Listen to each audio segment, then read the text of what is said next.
College গেটের সামনে প্রহর ভাইয়ের হাতে দামড়া মার্কা থাপ্পড় খেয়ে মাথাটা সেকেন্ড কয়েকের জন্য স্তব্ধ হয়ে গেল। আমি হতবিম্বল হয়ে ওনার দিকে তাকালাম। ওনার দৃষ্টিতে ক্রোধের ফুলকি উঠছে, ব্রুজুরা দপদপ করে কাঁপছে। সেই চোখের দিকে তাকিয়ে একই সাথে কাঁপছি আমি। মনে একরাশ ভয় আর অপমানের কান্না পেয়ে যাচ্ছে আমার। চারপাশে সব মানুষজন যেন নাটক দেখতে প্রস্তুত। জানি না কি করেছি আমি, যার জন্য এমন হাল হলো আমার। আমি খানিকটা রাগ আর কান্না ভরা চোখে ওনার দিকে তাকিয়ে বললাম, আমি কি করেছি ভাইয়া? মারলেন কেন আমায়? উনি এখনো আমার দিকে রাগী দৃষ্টিতে তাকিয়ে আছে। ওনার বন্ধুগুলাও রাগ দেখে ভয় চুপসে গেছে যেন। উনি কোনো কথা না বলে বাইকে উঠলেন, সাথে স্পষ্ট শব্দে বলে গেলেন, তোকে আগেই বলেছিলাম রাস্তায় কোনো সমস্যা হলে আমাকে জানাতে, কিন্তু জানালি না। না জানিয়ে খুব ভালোই করেছিস। আজ বাড়ি আয়। বলেই উনি গেট কাঁপিয়ে পুরো হিরোদের মতো বাইক চালিয়ে সেখান থেকে কেটে পড়লেন, সাথে ওনার বন্ধুগুলো। আমার নাম রশনি, পুরো নাম আহমেদ রশনি। আমরা 3 বোন, পুরো কন্যার রাজ্য বলা যায়। আমার যমজ বোনের নাম ঐশী, আর পিচি যে কিনা ক্লাস 2-এ উঠলো ওর নাম প্রিয়সী। বাবা এই কলেজের প্রফেসর। অথচ সেই কলেজের সামনেই প্রহর নামের ছেলেটা আমায় শক্ত হাতে থাপ্পড় মেরে গেল। এর অবশ্য কারণ আছে, কারণটা এখনো জানি না। যিনি আমাকে থাপ্পড় মেরে চলে গেলেন ওনার নাম প্রহর খান, এই কলেজের প্রাক্তন স্টুডেন্ট। প্রাক্তন হলেও যখন তখন এই কলেজে এসে নিজের মতো চলাফেরা করে। আর করবে নাই বা কেন? এক সময়ের ব্রিলিয়ান্ট স্টুডেন্ট বলে কথা, এখন আবার বুয়েটের মতো ভার্সিটিতে স্বনামধন্য স্টুডেন্ট, আমার মা জননীর বান্ধবীর ছেলে। বাড়িটাও হয়েছে আমাদের বাড়ির পাশেই, যার কারণে বাস সবসময় আমার উপরেই পড়ে। কোনো কিছু করলেই শুধু মা জননী উদাহরণ দেয়, ওই দেখ প্রহর কত সুন্দর পড়াশোনা করে বুয়েটে চান্স নিয়ে নিল, আর তুই তো ওর পা ধোয়া পানিরও যোগ্য নয়। আর আমি এই ছেলেকে এমন পছন্দ করে যেন উনি আমার মা জননীর প্রিয় পুত্র, আর আমাকে কুড়িয়ে পেয়েছে বুড়িগঙ্গার ঘোলা জলে। গালে থাপ্পড় মারায় আঙুলের ছাপ উঠে গেছে। এটা এমন কিছু না, মাঝে মাঝে বড় কোনো অপরাধ করলে এমন ভাবে সবার সামনে অপমান করেন উনি। জানি না ওনার সাথে আমার কি শত্রুতা, তবে যাই হোক, আমি আজ এর শেষ দেখে ছাড়বো। আমি আহমেদ রশনি। আমি গেট থেকে এসে কলেজের ওয়াশরুমে ঢুকলাম। ফ্রেশ হয়ে গালে হাত রাখলাম। স্পষ্ট আঙুলের ছাপ, ফর্সার ত্বক থাকায় ডাকটা স্পষ্ট থেকে স্পষ্টতর হচ্ছে। এমন সময় ব্যাগে ফোন কাঁপার শব্দে আমার ধ্যান ভাঙল। ফোন বের করে স্ক্রিনে চোখ বুলালাম, সাথে সাথে একজোড়া সুশ্রী চোখ আর সশাস্য ঠোঁট চোখে পড়ল আমার। আর জলজল করে উঠল 4টি ইংরেজি বর্ণ, প্রেম। আমার মুখেও হাসি ফুটল। এই ছেলেটি হলো প্রহর খাটাসের মিষ্টি ছোট ভাই। জানি না এমন একটা বদমাস ছেলের ছোট ভাই এত ভালো কেমনে হয়। আমি ফোনটা রিসিভ করে বলে উঠলাম, কিরে বল, কি খবর? কিসের খবর চাও তুমি আপু? খবর পুরো ওই কেরোসিন। ভাইয়া অনেক রেগে আছে। তোর এই হতচ্ছাড়া ভাই আজকেও আমায় থাপ্পড় মেরেছে। আর তোর ভাই কখন শান্তিতে থাকে বলতো? খাটাস একটা। সে তুমি যাই বলো, আমি নিজেও কিন্তু রেগে আছি। তোমাকে রাস্তায় যে ছেলেটা এতদিন ডিস্টার্ব করতো, সে কথা এতদিন বলো নাই কেন ভাইয়াকে? ভাইয়াকে না বলতে পারো, আমাকে তো বলতে পারতে। এখন ওই ছেলের কি হবে তুমি ভেবে নাও। আমার গলা শুকিয়ে গেল। আসলেই তো এই ছেলের তো অবস্থা খারাপ হয়েই যাবে নিশ্চয়ই। এর আগেও বহুবার এমন ঘটনা ঘটেছে, তবে এবারের ভয়াবহ। গতকাল রিক্সা থেকে নেমে ভাড়া দিয়ে কলেজ গেটে ঢুকবো, এমন সময় একটা অপরিচিত ছেলে আমার মুখের উপর সিগারেটের ধোঁয়া ছাড়ে আর শীষ বাজিয়ে চলে যায়। ছেলেটা এমনিতেই মাঝে মাঝে বাইক নিয়ে আমার পেছনে ঘুরতো, কিন্তু প্রহর ভাইয়ের চোখে পড়ল গতকাল। সর্বনাশ। কি হলো আপু, কথা বলছো না কেন? কিছু না। আচ্ছা এখন বাই, কলেজের ঘন্টা পড়ে গেছে। শোন, তুই আজকে সন্ধ্যায় লুকিয়ে আমার জন্য একটা বিরিয়ানির প্যাকেট আনিস তো। কিন্তু ভাইয়া জানতে পারলে আমার বাস দিবে। তুই ওই বদমাইশ ছেলেকে ভয় পাস? ছি, তোর বড় বোন হতে পেরে লজ্জায় মরে যাচ্ছি আমি। থাক, আর মরে যেতে হবে না, আমি আনবো নে, সমস্যা নাই। এই তো ভালো ছেলে। জানু, লাভ ইউ, বাই। ফোন কেটে ক্লাসে ঢুকে পড়লাম। আজ মন বসছে না ক্লাসে। ওড়না দিয়ে ডান গালটার কিছু অংশ ঢেকে নিয়েছি। সবকিছু যেন অসহ্যকর লাগছে। এমন সময় আমার একমাত্র বেস্ট ফ্রেন্ড স্নেহা এসে হাজির। স্নেহা প্রচন্ড জেদি মেয়ে। তবে মনটা অনেক ভালো। আমার সাথে এই কলেজের প্রথম দেখা হয়েছিল আর বন্ধুত্ব হয়ে যায় সেদিন থেকেই। আমাকে মনমরা হয়ে থাকতে দেখে ব্যাগটা ধপ করে টেবিলে রেখে বলল, রশ্মি, তুই এত খারাপ কবে থেকে হলি বলতো? তুই আসার আগে আমায় একটা ফোন করতে পারলি না রে? আমি তো ভেবেছিলাম তুই আজকে কলেজেই আসবি না। আমি গালের জ্বালায় বাঁচি না, আবার ওর কথা শুনে মনটা হঠাৎ করে ভীষণ খারাপ হয়ে গেল। আজ যদি একসাথে আসতাম তাহলে আমার এই দিনটা দেখতে হতো না। প্রহর ভাই হয়তো স্নেহাকে দেখে একটু কম রিয়েক্ট করতেন। ধুর, আজ কার মুখ দেখে যে উঠেছিলাম। আমি কাঁদো কাঁদো গলায় বললাম, আমি আজ কার মুখ দেখে উঠেছিলাম রে স্নেহা? তুই জানিস কলেজ গেটের সামনে প্রহর ভাই আমাকে কি থাপ্পড়টাই না মেরেছে। আর একটু হলে হার্ট অ্যাটাক করতে হতো। স্নেহার একমাত্র ক্রাশ প্রহর ভাইয়ের নামে এসব কথা যেন বিশ্বাস হলো না ওর। স্নেহা সন্দিহান দৃষ্টিতে তাকিয়ে বলল, প্রহর ভাইয়া তোকে কি সত্যি সত্যি মারে না কি রে? ইস, হাউ সুইট একটা ছেলে। কেন যে ওর নামে এত মিথ্যে এলিগেশন আনিস? তুই জানিস প্রহর ভাইয়ার চোখ দুটো যেন চোখ নয়। ওই চোখ দিয়ে তাকিয়ে আমি প্রথম বিশ্বযুদ্ধে অংশগ্রহণ করতে পারবো। 10 to Bush মুভির মতো জম্বিদের সাথে লড়াই করতে পারবো। আহা, তার চুলগুলো এমন সিল্কে কেন বলতো? জেল টেল লাগায় নাকি রে? মাঝে মাঝে ওনার পারফিউমের ঘ্রাণে মহাশূন্যে ভেসে যেতে ইচ্ছে করে আমার। তুই থামবি? তোর ওই ক্রাশের আসল চরিত্র জানলে আর ভুলেও তাকাবি না ওর দিকে। অসহ্য। আমি 2টো ক্লাস করেই বাসায় চলে আসলাম। শরীরটা খারাপ লাগছে, মাথাটা ভার ভার লাগছে। বাসায় এসে একটা লম্বা ঘুম দিলাম। এক ঘুম পেরিয়ে গেল সারাটা দিন।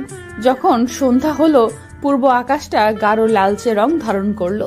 পাখিরা তাদের আপন নীড়ে ফিরতে শুরু করলো। তখন নিদ্রা কাটলো আমার, আর শরীরটাও যেন প্রাণ ফিরে পেল। বিছানা থেকেই ফোনটা হাতে নিলাম, ডাটা অন করলাম। সাথে সাথেই হোয়াটসঅ্যাপে 2টো নোটিফিকেশন দেখে চক্ষু আমার চরক গাছে। প্রহর ভাই ভিডিও পাঠিয়েছে। যে ভিডিও পাঠিয়েছে তা যে অত্যন্ত ভয়ানক হতে চলেছে তা বুঝতে পারছি আমি এই ভেবে অবাক হচ্ছি যে আমার মা জননী কেন আমার উপর রাগ ছাড়ছে না। প্রহর ভাইকে এখনো কিছু জানায়নি। আমি বেশি দেরি না করে হোয়াটসঅ্যাপে ঢুকলাম। ভিডিওটা অন করে যা দেখলাম তাতে আমার কলিজার পানিটুকু গায়েব হবার জোগাড়। একটা জলজ্যান্ত মানুষকে কুকুরের মতো পিটাচ্ছে একটা ছেলে। ছেলেটা যে প্রহর ভাই নয় তা আমার মস্তিষ্কে ভালো করেই বুঝে গেল। অবশ্য ছেলেটাকে চিনার উপায় নেই। মুখে, হাতে, পায়ে, মাথায় কালো পোশাকে ঢাকা। তবে মনে হচ্ছে খুব চেনা আমার। একটা হকি স্টিক দিয়ে গতকালকের ছেলেটাকে জোরসে পিটাচ্ছে। আমার ভিডিওতে পাওয়া যাচ্ছে ছেলেটার নিজেকে বাঁচানোর জন্য ভুবন কাঁপানো আত্মচিৎকার। তাতে যেন কালো পোশাক পরা ছেলেটার মনে মায়া জন্মালো না, বরং মারের গতি আরো বাড়লো।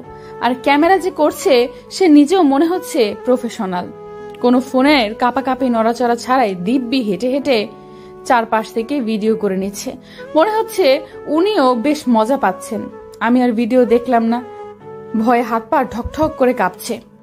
এমন সময় প্রেমের কল আসলো। আমি রিসিভ করতেই ওপাশ থেকে হাঁপাতে হাঁপাতে প্রেম বলল, আপি তুমি ছাদে আসো, আজ বিরিয়ানির পার্টি হবে। আমার ভাইয়াও জয়েন করবে বলেছে, আর ভাইয়াই তোমার জয়েন করানো বাধ্যতামূলক করেছে। কি আসবা তো? আমি হু হা কিছুই করলাম না। প্রহর নামটা শুনেই আবারও এক দফা ভয়ে কাঁপলাম। প্রেম ফোন কাটার পরে ভয়ে এখনো রুম থেকেই বের হইনি আমি। জানি না আমার ভাগ্যে আজ কি লেখা আছে। হঠাৎ ফোন বেজে ওঠায় ধ্যান ভাঙলো আমার। স্ক্রিনে একটা অপরিচিত নাম্বার। প্রথম দফায় না ধরলেও দ্বিতীয়বার ঠিক ধরে নিলাম। ফোনটা কানে নিতেই ওপাশ থেকে গম্ভীর কণ্ঠে কেউ বলল, আপনাকে ছাদে আনার জন্য কি উচ্চ আদালতে আপিল করতে হবে নাকি একাই আসতে পারবেন? কথাটা শোনা মাত্র আমার কলিজার যেটুকু পানি ছিল তাও ফুস করে উড়ে গেল।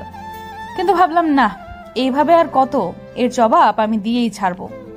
কোনো মতে কণ্ঠ শক্ত করে বলে দিলাম, আপনি কে? আপনার কথা আমাকে শুনতে হবে? আমি ছাদে যাব না মানে যাব না। আপনি কি আমার স্বাধীনতাটুকুও কেড়ে নিতে চান? ননসেন্স। বাব্বা, মহারানী কণ্ঠে এত তেজ তো এখন উপরে আসবেন নাকি আমি গিয়ে টেনে উপরে তুলবো? অত্যন্ত গভীর কণ্ঠে কথাটা বললেন প্রহর ভাই। ওনার এমন কণ্ঠ মানে সামনে আগত বিপদ। মংলা বন্দরের 10 নম্বর হুঁশিয়ারি সংকেত। যে কোনো মুহূর্তে সাইক্লোন আঘাত হানতে পারে এমন অবস্থা।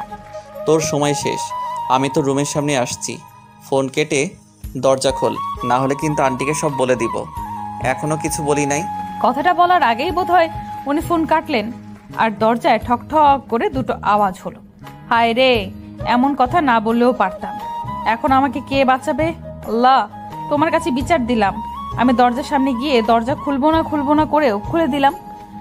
খুলে দিয়েই চোখ বন্ধ করে গালে 2 হাত দিয়ে দিলাম, যাতে থাপ্পড় মারলেও কিছুটা প্রোটেক্ট করা যায়।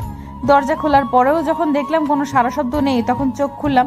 সামনে তাকিয়ে দেখলাম আমার মা জননী খুন্তি হাতে নিয়ে আমার দিকে অগ্নি দৃষ্টিতে তাকিয়ে আছে।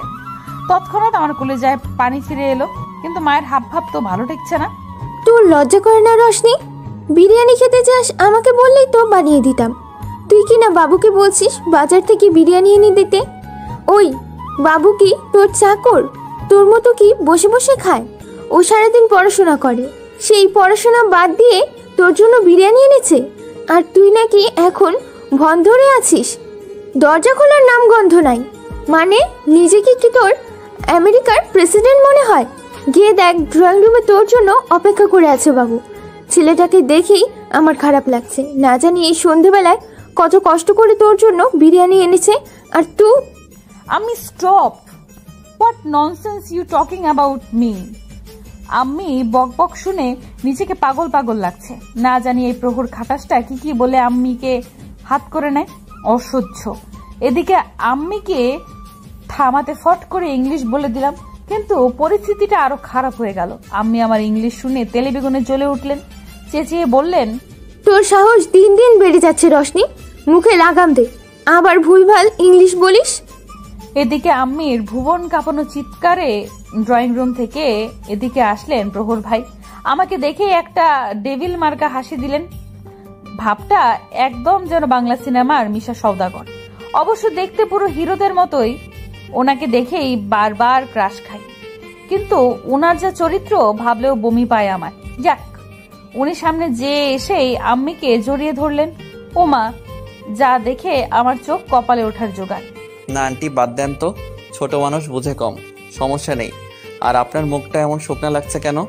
খাওয়া দাওয়া নিশ্চয়ই করেন না? এটা কিন্তু কোনোভাবেই মানতে পারছি না আন্টি। এরপর থেকে এমন দেখলে কিন্তু কথাই বলবো না আপনার সাথে। মানুষ কতটা নাটক করতে পারে তার নিজের চোখের সম্মুখে দেখতে পেলাম। আজই আন্টিকে বলতে হবে, যাতে ছেলেকে ওয়েব সিরিজ করতে দেওয়া হয়, খুব তাড়াতাড়ি সেলিব্রিটি হয়ে যেতে পারে। তা না করে কষ্ট করে ইঞ্জিনিয়ারিং পড়াচ্ছে। প্রহর ভাইয়ের থেকে মিষ্টি কথা শুনে আমার সদ্য তেলেবেগুনে জ্বলে ওঠা আম্মাজান মিয়ে গেলেন। মুখে ফুটে উঠল তৃপ্তির হাসি। আম্মু মুখে হাসি রেখে বললেন, কই বাবু, আমি তো ঠিক আছি। কথাটা বলেই প্রহর ভাইয়ের মাথার চুলগুলো একটু ঢং করে ঠিক করে দিলেন। ন্যাকামো দেখে মরে যাই। আমার দিকে আবারও ধারালো দৃষ্টি নিক্ষেপ করে আম্মি বলল, দেখেন শেখেন কিছু, জীবনে তো আমার দিকে তাকালি না। অবশ্য কাকে বলছি? যে নিজের খেয়াল রাখতে জানে না, সে নাকি রাখবে আমার খেয়াল। প্রহর ভাই আম্মিকে বললেন, চলেন ছাদে যাই আন্টি, ওখানে প্রেম বিরিয়ানির ব্যবস্থা করেছে, একসাথে খাবো। প্রেম ব্যবস্থা করেছে মানে? তুমি করনি? আম্মির কথা শুনে প্রহর ভাইয়ের কাশি উঠে গেল। কোনো মতে বলল, আরে আমি তো সব ব্যবস্থা করেছি, এখন প্রেম ওগুলো সার্ভ করছে। ঐশী আর প্রেয়সী ছাদে চলে গেছে, চলেন ছাদে যাই। না না থাক বাবু, আরেকদিন খাবো। অতঃপর আমার দিকে দৃষ্টি রেখে বললেন, এই অসহ্য মেয়েটাকেও নিয়ে যাও। আম্মির কথা শুনে প্রহর ভাই স্বল্প স্বরে বললেন, তার জন্যই আশা। আপনি কিছু বললেন প্রহর ভাই? আরেকবার বলুন শুনি। চুপচাপ আমার পিছু আয়। প্রহর এক কথা 2 বার বলে না। I think you know that. Prahar ভাই আমাকে নিয়ে ছাদে এলেন। প্রহর ভাইয়ের বাড়িটা আমাদের বাড়ির পাশে হলেও ছাদটা অ্যাডজাস্ট করা। একদম অ্যাডজাস্ট নয়, একটা মই আছে যেটা দিয়ে যাওয়া যায় সহজেই। ছাদটা এখন রঙিন আলোকসজ্জায় সজ্জিত। চারপাশে তাকিয়ে দেখলাম একটা টেবিলের উপর বিরিয়ানির ব্যবস্থা করা হয়েছে। ওখানে বিরিয়ানির কয়েকটা প্যাকেট, যা দেখে আমার জিভে মোটামুটি জল চলে এলো। কিন্তু না, প্রহর ভাইয়ের সামনে বিরিয়ানির দিকে এইভাবে একদম তাকানো যাবে না। দেখলাম প্রেম প্রিয়সীকে পিঠে নিয়ে দৌড়াদৌড়ি করছে, আর ঐশী ছাদের এক কোনায় দোলনায় বসে ফোন টিপছে। কিছুদিন ধরে ওর আচরণ সন্দেহজনক। বেচারা আগে সবকিছু শেয়ার করতো আমার সাথে, অথচ এখন কেমন একা একা থাকে। মাঝে মাঝে হুটহাট হেসে দেয়। ভূতে ধরেছে কিনা কে জানে। আমাকে এমন নিশ্চুপ থাকতে দেখে প্রহর ভাই বললেন, দেখ তোর বোন কত সুন্দর লুকিয়ে প্রেম করছে। কি করলি জীবনে? আমারও তো ইচ্ছে হয় প্রহর ভাই, কিন্তু আপনার মতো সিসিটিভি থাকলে সেটা কি সম্ভব হয়? যে কয়টা ছেলে পেছনে ঘুরে 2 দিন পর দেখি সেটাও উধাও। আমার সব বান্ধবীরা প্রেম করে, শুধু আমি করি না। মাঝে মাঝে ইচ্ছে হয় বৃন্দাবন ঘুরে আসি। অত্যন্ত দুঃখী ভাব নিয়ে কথাটা বললাম, কিন্তু কথা বলার পর বুঝতে পেলাম ভুল জায়গায় ভুল কথা বলে ফেলেছি। প্রহর ভাই কণ্ঠ গভীর করে বললেন, বৃন্দাবনের টিকিট কেটে দেই। আমি ওনার কণ্ঠে থতমত খেয়ে গেলাম। আমি তো এমনিই বললাম প্রহর ভাই, সিরিয়াসলি নেওয়ার কি আছে? মাথাটা হঠাৎ একটু ঘুরতে শুরু করলো। এভাবে হঠাৎ মাথা ঘুরানোর কারণটা খুঁজে পেলাম না। আমি খানিকক্ষণ নিশ্চুপ থেকে একটা দুঃসাংঘাতিক কাজ করে ফেললাম। বললাম, আপনি অনেক সুন্দর প্রহর ভাই, একজন সুদর্শন পুরুষ। প্রহর একটু ভাব নিয়ে বললেন, সে আর বলতে, তোর মাথায় সুবুদ্ধি গজালো তাহলে? ভালো ভালো। আপনার গার্লফ্রেন্ড আছে প্রহর ভাই? সে কি অনেক সুন্দর? আমার থেকেও সুন্দর? আপনি এমন সুন্দর কেন প্রহর ভাই? আপনাকে দেখে আমার সব বান্ধবীরা ফিট খেয়ে যায়। প্রহর ভাই আমার দিকে সূক্ষ্ম দৃষ্টি ফেললেন, ভীত স্বরে বললেন, ভালো ভালো। তুই কিছু খেয়েছিস রোশনি? ও শিট, একটু আগে যেটা খেয়েছিস ওটা তো পানি ছিল না, ওটা বিয়ার ছিল। সর্বনাশ। বিয়ার কি প্রহর ভাই? আপনার খোঁচা খোঁচা দাড়িগুলোই খুব সুন্দর, আপনাকে সুন্দর মানায়। কিছু না, চল তোকে রুমে দিয়ে আসি। আপনি আমায় কোলে করে নিয়ে যান প্রহর ভাই, আমার মাথা ঘুরছে। একটু আগে হঠাৎ পানির পিপাসা পেয়েছিল। প্রহর ভাইয়ের পকেটে পানির বোতল দেখতে পেয়ে খপ করে নিয়ে খেয়ে ফেলি।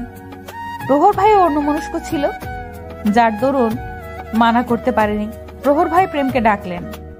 প্রহর ভাই এসে বললেন, তোর বোন বিয়ার খাইছে, আমার পকেটে ছিল, এখন আলতু ফালতু বকছে। ওকে একটু রুমে দিয়ে আয়। আন্টি কিছু বললে বলবি এমনি মাথা ঘুরছে। তোমার বোন হয় না ভাইয়া? এমনভাবে বলছো যেন তোমার বউ আর আমি তোমার শালা। মারবো একটা থাপ্পড়। যা করতে বলছি তা কর। আমি ওদের কথা শুনে মনে হয় শূন্যে ভাসছি, মাথা ভো ভো করছে শুধু। প্রেম বলল, আমি তো কোলে নিতে পারবো না ভাইয়া, ওজন আছে তো, আবার না ফেলে দিই। ওলে ওলে, মাস্তানি করার সময় তো ভালোই পারো, এখন ওজন তাই না? ভাগ এখান থেকে, আর আজকের ছেলেটাকে হাসপাতালে ভর্তি করার ব্যবস্থা কর। আচ্ছা ভাইয়া। শেষমেশ প্রহর ভাই আমাকে কোলে নিলেন। এখানকার সব কথা আমার মাথায় 35 কিলোমিটার উপর দিয়ে চলে গেছে। যাই হোক, উনি আমাকে নিয়ে আমার বেডরুমে আসলেন। রুমের ভেতরে এসে আমাকে বিছানায় রাখলেন। যখন দরজাটা ভেতর থেকে বন্ধ করলেন তখন আমার মাথার টনক নড়ল, কিন্তু মাথাটা ভার হয়ে থাকায় তেমন রিয়াকশন দেখাতে পারলাম না। উনি আমার দিকে দরজাটা বন্ধ করেই আমার দিকে এগিয়ে আসলেন। আমার দিকে ঝুঁকে বললেন, আমি সুন্দর তাই না? কেমন সুন্দর বলতো? আপনি সুন্দর প্রহর ভাই। আমি জানি আমি সুন্দর, আর কয়বার বলবি? আচ্ছা আমি তোর কোন জন্মের ভাই বলতো? শক্ত কণ্ঠে কথাটা বললেন প্রহর ভাই। আমি ভ্যাবলার মতো ওনার সুশ্রী মুখের দিকে তাকিয়ে রইলাম। ক্লান্ত কণ্ঠে বললাম, আমি তো এটাই বলতে বলেছে প্রহর ভাই, আপনি অনেক সুন্দর। আচ্ছা ঘুমা, আমি যাই। গায়ে একটা কম্বল মুড়ি দিয়ে বেলকনির দরজা দিয়ে কেটে পড়লেন উনি, অথচ দরজা ভেতর থেকে বন্ধ। পরদিন নবাগত ভোরের মিষ্টি সূর্য কিরণে নিদ্রা কাটলো আমার। আজকাল অবশ্য পাখির কিচিরমিচির ডাক শোনা যায় না, তাও আবার এই শহরের জীবনে। ঘুম থেকে উঠেই ফ্রেশ হয়ে নিলাম। কাল প্রহর ভাইয়ের সাথে ছাদে যাওয়ার পর ঠিক কি হয়েছিল মনে করতে পারছি না। আর আমি ছাদ থেকে নিজের রুমেই বাইলাম কি করে? অদ্ভুত চিন্তা ভাবনায় মাথায় তালগোল পাকিয়ে যাচ্ছে। ফ্রেশ হয়ে নাস্তা করে চলে এলাম। ডাইনিং রুমে আসবো এমন সময় বিয়ে শব্দটা শুনে থমকে দাঁড়ালাম। বাবা মা নাস্তার টেবিলে বসে কার এমন বিয়ের আলোচনা করছে। কোনো চিন্তা ভাবনা না করে রাজরানীর বেশে ডাইনিং টেবিলের চেয়ার নিয়ে বসে পড়লাম। আব্বুর দিকে তাকিয়ে বললাম, কার বিয়ের আলোচনা করছো আব্বু? আমার কথা শুনেই একগাল হেসে ফেললেন আব্বু। এটা সব সময়ই হয়। কিন্তু আম্মি আমার দিকে সন্দেহের দৃষ্টিতে তাকালেন। কেন, তোমারও কি বিয়ের শখ জাগে নাকি? আব্বু আম্মুর দিকে বিরক্ত হয়ে বললেন, ওর সব কথা এমন নেগেটিভ নাও কেন রেহেনা? তোমার লাই পেয়ে পেয়ে মেয়েটা রসা তোলে যাচ্ছে, আবার বলো নেগেটিভলি নিব না। আমি তখন নীরব শ্রোতা। নাস্তার টেবিল থেকে নাস্তা না নিয়ে কাঁটা চামচ দিয়ে দাঁত গোতাচ্ছি। আব্বু আমার দিকে দৃষ্টি রেখে বললেন, ঐশীর জন্য একটা ভালো পাত্র পেয়েছি রোশনি। এত তাড়াতাড়ি ওর বিয়ে দেওয়ার ইচ্ছা অবশ্য আমার ছিল না, কিন্তু ওকে যখন বললাম তখন রাজি হয়ে গেল। আমারও ছেলেটাকে পছন্দ হয়েছে। আমি সন্দিহান দৃষ্টিতে তাকালাম, হতাশ কণ্ঠে বললাম, সরাসরি রাজি হয়ে গেল ঐশী? না তো, বললো তোমরা যা ভালো বুঝো। আমি আব্বুর কথা শুনেই চেয়ার ছেড়ে দৌড় লাগালাম ঐশীর রুমে। এই মেয়ে আমারে কিছু বলে নাই এতদিন। কাল প্রহর ভাইয়ের বলা কথাটাই তাহলে কি ঠিক ছিল? আমি ওর রুমের সামনে গিয়ে দরজার থাপড়ানি মারলাম জোরে জোরে। গলার আওয়াজ মাইকের মতো বাড়িয়ে বললাম, এই শয়তান, দরজা খুল তাড়াতাড়ি। আজন্মের মতো বিয়ে করার শখ মিটাই দিব তোর। আমাকে না বলে তলে তলে টেম্পো চালিয়েছিস এতদিন। খুলবি কিনা দরজা? হসপিটালের করিডোরে হাতে ফোন নিয়ে চেয়ারে বসে আছে প্রেম। এলোমেলো কোঁকড়া চুলগুলো সামনের দিকে কিছুটা ঝুঁকে আছে। ফর্সা ত্বকে লালাপ আভা। বয়সটার কত হবে? 14-17 পা দিয়েছে। এসএসসিটাও এবার দেয়া হতো, কিন্তু করোনার কারণে ডেটটা পিছিয়ে গেল। এই সামান্য দুধের বয়সে এমন কোনো কাজ নেই যে সে করেনি। মারামারি থেকে শুরু করে ক্ষুদ্র রাজনৈতিক দলে নাম লিখিয়েছে। কিন্তু ভালো দিকটা হলো কখনো কোনো মেয়ের প্রতি প্রেম ইন্টারেস্ট দেখায়নি, আর সব কিছুতেই সাপোর্ট করেছে তার ভাই প্রহর। তার ধারণা মানুষের যে শখই থাকুক না কেন তাকে সেটা পূরণ করতে দেওয়া উচিত। সে খারাপ হলেও অন্তত মনের শান্তিটা অটুট থাকে। কিন্তু সবার আগে পড়াশোনাটা ঠিকভাবে চালিয়ে যেতে হবে, এটাই একমাত্র প্যারা। এক্সকিউজ মি ভাইয়া, আপনি কি প্রেম? প্রেম ফোন থেকে দৃষ্টি সরিয়ে সামনের আগন্তুকের দিকে দৃষ্টি নিক্ষেপ করলো। একটা সুন্দরী মেয়ে, মনে হয় সেম এজ হবে। অবশ্য সুন্দরী রমণীদের বয়স মাপা যায় না। জি আপু, আমি প্রেম। কিছু বলবেন? আমার ভাইকে গাধার মতো মেরে আবার হসপিটালে ভর্তি করালেন। আপনার কি মনে হচ্ছে না আপনি বাড়াবাড়ি করছেন? মনে হয়নি কখনো। আর আপনি কি আপনার ভাইকে ইনডিরেক্টলি গাধা বলছেন? অবশ্য সদা সত্য কথা বলা মহৎ গুণ। এই টাইপের মানুষদের আমি একটু বেশি পছন্দ করি। আসলে বাবা মা সঠিক শিক্ষা না দিলে যা হয়, এতে আপনার কোনো দোষ নেই। বাবা মায়ের প্রসঙ্গ আসতেই হঠাৎ করে মেজাজটা খারাপ হয়ে গেল প্রেমের। মেয়েটার সাহস দেখে ক্রোধে রীতিমতো কাঁপছে প্রেম। এখানে মেয়ে না হয়ে যদি ছেলে হতো তাহলে একটা মাইরও মাটিতে পড়তো না। প্রেম কোনো কথা না বলে হরহর করে হাসপাতাল থেকে বেরিয়ে বাইক স্টার্ট করলো। বেশি কথা বলা একদম অপছন্দ তার। তুই এতটা খারাপ আমি জানতাম না ঐশী। তুই কিনা আমাকে না জানিয়ে এই বিয়েতে মত দিয়ে দিলি। লুকিয়ে লুকিয়ে প্রেম করেছিস ভালো কথা, আমাকে অন্তত জানাতি। এতক্ষণ রাগের ফুলকি উড়লেও হঠাৎ করে মনটা খারাপ হয়ে গেল আমার নিজের বোন, অথচ এত সিরিয়াস একটা বিষয় জানালো না।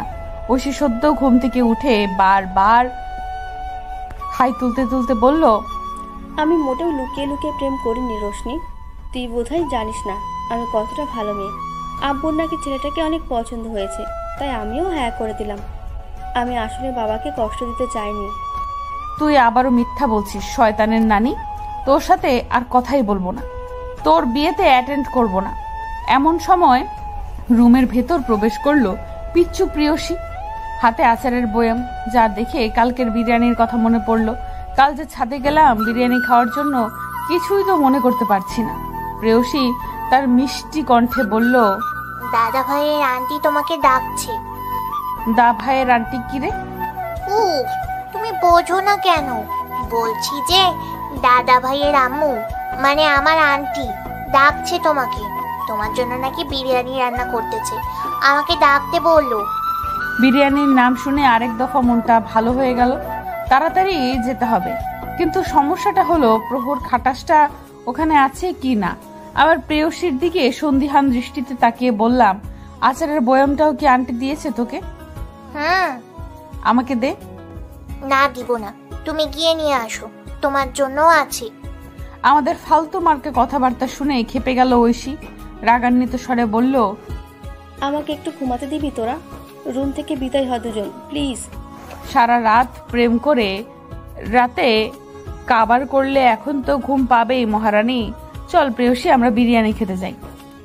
ঐশীর রুম থেকে বেরিয়ে প্রহর ভাইয়ের বাসায় যাব, এমন সময় মনে হলো ওই পোশাকে তো যাওয়া যাবে না। আর যাই হোক, দুনিয়ার সব মানুষের কাছে আমি অপদার্থ হলেও একমাত্র আন্টি আর আমার আব্বুর কাছে আমি রাজকন্যা। আর প্রহর খাটাসের সামনে এমন পোশাকে দাঁড়ালে নিশ্চয়ই খেপাবে। অতঃপর নিজের রুমে এসে একটা হুডি পরে নিলাম, ঠান্ডা ভালোই পড়েছে, শরীরে একটা শাল জড়িয়ে নিলাম, বাস সব কিছু বোধ হয় কমপ্লিট। প্রহর ভাইয়ের বাসার সামনে এসে কলিং বেল চাপার কিছুক্ষণ পর দরজা খুলে দিলেন আন্টি। আমাকে দেখে খুশিতে আত্মহারা একদম। আমি মাঝে মাঝে ভাবি আমার মধ্যে এমন কি আছে যার কারণে উনি এত পছন্দ করে আমায়। মাঝে মাঝে এই ভেবে হতাশ হই যে আমার মা জননী সেটা কেন বোঝে না। তুই তো আমারও একটু খোঁজ রাখিস না রশনিবা, আজ না ডাকলে বোধহয় তাও আসতিস না। তা কেন হবে আন্টি, একটু বিজি ছিলাম হয়তো, এখন থেকে একটু বেশি বেশি আসবো দেখিও। এদিকে প্রেয়সী আমাদের কথায় কান্না দিয়ে মনোযোগ দিয়ে আচার খাচ্ছে। ওরে বোন, আমারও তো খেতে ইচ্ছে করছে। লোভ দেখাচ্ছিস কেন আন্টির সামনে? আন্টি বললেন, তোমরা বসো, আমি আসছি চা নিয়ে। আচ্ছা আন্টি। আন্টি চলে যাবার পর ভাবলাম একটু প্রহর ভাইয়ের রুম থেকে ঘুরে আসা যাক, উনি কি করছেন সেটাও জানা হয়ে যাবে। প্রেয়সীর দিকে তাকিয়ে বললাম, শোন, আন্টি আসলে বলবি একটু ওয়াশরুমে গেছে আপু, ঠিক আছে? প্রহর ভাইয়ের দরজার সামনে এসে একবার উকি দিলাম ভেতরে, না কেউ তো নেই। ভালোই হলো। আমি ভেতরে ঢুকেই ওনার বেডে বসে পড়লাম। রুমটা অনেক সুন্দর। ছেলেদের রুম থাকবে অগোছালো তা না, এ তো দেখছি একদম ঝকঝকে, মনে হয় খুবই যত্ন নেয় সবকিছু। আমি লাস্ট কবে নিজের মশারি টাঙিয়েছি আল্লাহ মালুম।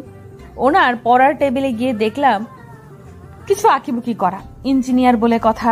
আবার পড়ার টেবিলের সামনে ডেইলি রুটিন, বাহ, সেখানে শুরুতে লেখা ঘুম থেকে উঠার সময় 5টা। ও মাই গড, এত তাড়াতাড়ি! এই ঠান্ডায়ও কি উনি ওঠে?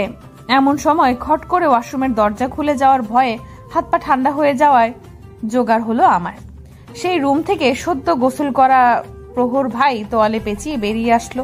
তখন ভয়ে লজ্জায় চোখ বন্ধ করে দিলাম এক চিৎকার, আম্মি! ওই আস্তে চিল্লা, কানের পর্দা ফাটিয়ে ফেললি একদম। আমি 2 হাত দিয়ে চোখ বন্ধ করে বললাম, আপনার লজ্জা লাগছে না প্রহর ভাই? না তো, আগে বল, তোর যদি এতই লজ্জা থাকতো তাহলে নির্লজ্জের মতো আমার রুমে আসলি কেন? আমার নর্মাল মস্তিষ্ক ওনার সুতীক্ষ্ণ অপমান স্ক্যান করতে পারলো না। বেহায়া মনটা ভাবলো একবার দেখি কেমন লাগছে ওনাকে। যেই ভাবা সেই কাজ। ওনার দিকে তাকিয়ে দেখলাম ফর্সা সুঠাম বক্ষে এখনো ক্ষুদ্র ক্ষুদ্র পানি জমে আছে, চুলগুলো ভিজা, আর সেখান থেকে গড়িয়ে পড়ছে ফোঁটা ফোঁটা জল, যা ওনাকে আরো বেশি সুন্দর আর মোহনীয় করে তুলছে। মানুষ এত সুন্দর কেমনে হয়? লোকে বলে সুন্দর মানুষদের চরিত্র ভালো হয় না। প্রহর তার প্রমাণ। এমন সময় সেখানে হঠাৎ উপস্থিত হলো প্রেয়সী। তোমরা কি ইটিস পিটিস করছো দাদা ভাই? না সোনা, তবে অতি শীঘ্রই করব। আচ্ছা, অতি শীঘ্রই কি দাদা ভাই? দুজনের কথোপকথনে ভ্যাবলার মতো তাকিয়ে রইলাম আমি। অতি শীঘ্রই কি দাদা ভাই? দুজনের কথোপকথনে ভ্যাবলার মতো তাকিয়ে রইলাম আমি। পিচ্চুটা যে দিন দিন পেকে যাচ্ছে সেটা ধরতে পারছি ভালো করে। এই কারণটা বোধ হয় ঐশী সারাক্ষণ মোবাইলে প্রেমালাপ করবে আর প্রেয়সী ওর সাথে সাথে থাকবে। এদিকে প্রহর ভাইও লজ্জার মাথা খেয়ে পিচ্চুর সামনে কি বলছে। এইদিকে মাইনকার চিপায় পড়ছি আমি। প্রহর ভাই প্রেয়সীকে কাছে ডাকলেন। আমাকে তোমার কেমন লাগে সোনা? প্রেয়সী ক্ষণকাল মাথা চুলকিয়ে ভেবে বলল, চকলেট দিলে বলবো কেমন লাগে, না হলে আর বলবো না। প্রেয়সীর কথায় হু হা করে হেসে উঠলেন প্রহর ভাই। আমার দিকে দৃষ্টি রেখে বললেন, তোরা সব আচ্ছা ধুরন্ধর আছিস রে, ছোটটারেও এমন ঘুষ নেওয়া শিখাচ্ছিস। প্রহর ভাইয়ের রুমের দরজায় হেলান দিয়ে নির্লজ্জের মতো তার কর্মকাণ্ড দেখছি। অবশ্য তিনিও কম নির্লজ্জ নন। শরীরে একটা গামছা আর তোয়ালে ছাড়া কিছু নেই, অথচ কেমন লজ্জাহীন ভাবে পিচ্চুর সাথে কথা বলছে। এদিকে প্রেয়সীর কথার অর্থ বুঝতে না পেরে বলল, ওটা দুলন্ত না হয়ে দুরন্ত হবে দাদা ভাই। দুরন্ত সাইকেল আমি কিনবো, আব্বু কিনে দিবে বলেছে। প্রহর ভাই এতক্ষণ বসেই প্রেয়সীর সাথে কথা বলছিল, কিন্তু হঠাৎ যখন উঠে দাঁড়ালেন তখন প্রেয়সী হা করে উপরে তাকালো। মনে হলো কোনো টাওয়ারের শীর্ষ দেখার জন্য তাকাচ্ছে। প্রেয়সী প্রহর ভাইয়ের হাঁটুর সমান আর আমি কাত। প্রহর ভাই দাঁড়িয়ে প্রেয়সীর উদ্দেশ্যে বলল, আমার পড়ার টেবিলের নিচের ড্রয়ারে যতগুলা চকলেট আছে সব তোমার, ঠিক আছে? নিয়ে তাড়াতাড়ি চলে যাও। বলা তো যায় না তোমার শাকচুন্নি একটা বড় বোন কেড়ে নিতে পারে সব। চকলেটের কথা শোনা মাত্র তড়িৎ বেগে ড্রয়ার থেকে দুটো ডেইরি মিল্কের বড় বড় প্যাকেট বের করলো প্রেয়সী। ওর ভেতরে কতগুলো চকলেট আছে ভাবতেই মনটা খারাপ হয়ে যাচ্ছে। শয়তানটা আমাকে একটাও দিবে না। এদিকে চকলেটের প্যাকেট পেয়ে পিচ্চু ভুলে গেল এই রুমে তার একটা সম্মানিত বড় বোন আছে। চোখের সামনে মুহূর্তে রুম থেকে পালালো প্রেয়সী। একটু বলতেও পারছি না, বোন আমার জন্য রাখিস। এটা প্রহর ভাই শুনলেই পচাবে আজীবন। প্রেয়সী চলে যাবার পর মনে হলো আমারও আর এই রুমে থেকে লাভ কি, থাকলেই তো বিপদ ক্রমে বাড়বে। আমিও রুম ছেড়ে চলে যাব এমন সময় প্রহর ভাই ঠাস করে দরজাটা লাগিয়ে দিলেন। ঘটনার আকস্মিকতায় ভেবাচাকা খেয়ে গেলাম আমি। এটা কি হলো? চট করে পেছনে ঘুরে বললাম, এটা কি করলেন প্রহর ভাই? দরজা খুলুন, আমি যাব। যাবি মানে? এক্ষুনি না বললি চকলেট খেতে ইচ্ছে করছে? আমি তো তোর ভালোর জন্যই দরজা বন্ধ করলাম। এখন চকলেট দিতে পারবো আর পিচ্চু ভাগ বসাবে না। প্রহর ভাইয়ের নেশা তোর চোখ দুটোর দিকে তাকিয়ে ভয়ে ভয়ে বললাম, আমি কখন বললাম চকলেট খাবো? কি বলছেন প্রহর ভাই? কিছু না, দরজা খুলে আমার জন্য বিরিয়ানি নিয়ে আয় এক্ষুনি, আমি চেঞ্জ করে আসি। যদি পালানোর চেষ্টা করেছিস তাহলে কয়টা থাপ্পড় গালে পড়বে মনে মনে ম্যাথ করে রাখ। লাগলে ক্যালকুলেটর ব্যবহার করতে পারিস, মাইন্ড করব না। প্রহর ভাইয়ের কথা শেষ হওয়া মাত্র রুম থেকে খুব তাড়াতাড়ি বেরিয়ে পড়লাম। বলা তো যায় না, শয়তানের মতো যখন তখন চেঞ্জ হয়। ডাইনিং এ এসে দেখি আচারের বয়াম পাশে রেখে চকলেট সাবার করছে প্রেয়সী। আন্টি বলছেন, এগুলি পরে খাইও আম্মু, আমাকে দাও, রাখি, খাওয়ার পর নিয়ে যাইও, ঠিক আছে? প্রেয়সী একবার আন্টির আর একবার আমার দিকে সন্দিহান দৃষ্টিতে তাকিয়ে বললে, আচ্ছা। এতক্ষণ আমাকে লক্ষ্য করেনি আন্টি। আমাকে দেখে আন্টি বললেন, এতক্ষণ সময় লাগে বাথরুমে মা? চা তো ঠান্ডা হয়ে গেল আম্মু। আন্টির কথায় লজ্জার মাথা কাটা গেল আমার। কি ভুল করে প্রেয়সীর বাথরুমের কথা বলছিলাম। থুর। এদিকে প্রেয়সী আন্টির কথা শোনা মাত্র চটপট বলল, না না আন্টি, আপু তো এতক্ষণ দাদা ভাইয়ের রুমে ছিল। বললাম না চকলেট গুলা দাদা ভাই দিচ্ছে। না ওরে, ঘরের শত্রু বিভীষণ, তুই এটা কি করলি? বলার আগে তোর বোনের যে ক্ষুদ্র মান সম্মান ছিল সেটা বুড়িগঙ্গার জলে ধুয়ে ফেরত দিলি। লজ্জায় লজ্জায় লজ্জা স্কোয়ার কিউব হয়ে গেলাম আমি। হে আল্লাহ, মাটি খুঁড়ে নিচে ঢুকবো আমি, তুমি ব্যবস্থা করে দাও। মনে মনে হাজার গালি দিলেও বাস্তবে ভ্যাবলাম আর হাসি দিলাম আন্টির সামনে। তাছাড়া আর কি করার, মান সম্মান কি আর আছে? হঠাৎ মনে হলো প্রহর ভাই তো আমাকে বিরিয়ানি আনতে বলছিল। বাহ, দারুণ আইডিয়া পেয়ে গেলাম। সাহস্য কণ্ঠে বললাম, একটু আগে প্রহর ভাই ডাকছিল তাই গেছিলাম আন্টি, তিনিও বিরিয়ানি খেতে চাইছে, আমাকে বলল নিয়ে আসতে। কি? বাবু দিন দিন বেয়াদব হয়ে যাচ্ছে। এভাবে কেউ বাড়ির মেহমানকে কাজের আদেশ করে? না না, সমস্যা নেই বলেই সামনে থেকে একটা বিরিয়ানির প্লেট হাতে নিয়ে প্রহর ভাইয়ের রুমে ঢুকে পড়লাম। রুমে ঢুকে আরেক দফা হা হয়ে গেলাম। What a looking man! প্রহর ভাইয়ের বউ অনেক লাকি যে এত হ্যান্ডসাম একটা বর পাবে। আবার মায়াও হচ্ছে, না জানি কত প্যারায় রাখবে ভাই। আহারে, একটা সাদা শার্টের উপর পিঙ্ক ব্লেজার পরছে শুধু। চুলগুলো এলোমেলো, কিন্তু মনে হচ্ছে এই চুল ঠিক করলে তাকে লাগবে একদম খ্যাত। তাতেই এত হ্যান্ডসাম লুক কই থেকে আসে বুঝি না। আমাকে তাকিয়ে থাকতে দেখে প্রহর ভাই ছাদের দিকে দৃষ্টি রেখে বললেন, আমি জানি আমি সুন্দর, তাই বলে সবাইকে তাকিয়ে থাকতে হয় কেন বুঝি না। বিয়ে করে নিলেই তো পারে, মাথা মোটা। আমি কথাটা শোনা মাত্রই তড়িৎ বেগে চোখ সরিয়ে বিরিয়ানির প্লেটটা টেবিলে রাখলাম।